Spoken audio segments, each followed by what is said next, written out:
Mabuhay! Ako si Emir at tayo'y muling magbalik tanaw sa nakaraan. Parte ang video na ito ng aking mahabang bitinserye tungkol sa anti-terror law.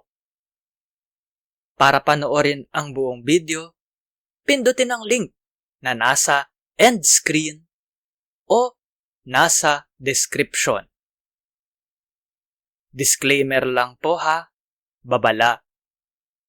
Para lang po magbigay impormasyon ang video na ito. Hindi po payong legal. Salamat po.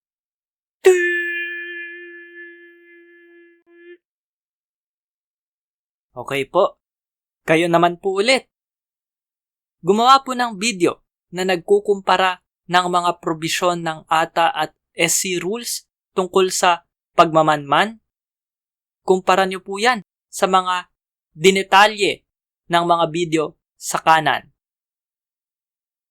I-upload po at ilagay ang link sa comment section.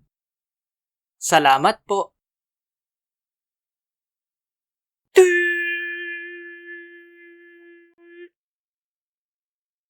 I-like at i-share ang video na ito sa social media. Mag-subscribe at pindutin ang batingaw o bell. Panoorin ang iba pang Emir's Biten, baliktanaw/inhindsight. Suportahan ang palabas sa Patreon, sa PayPal, o magbigay ng crypto.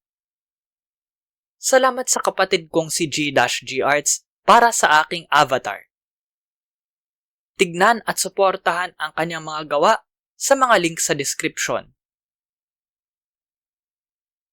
Para po panoorin ang buong seryeng ito, pindutin ang link na lalabas sa end screen.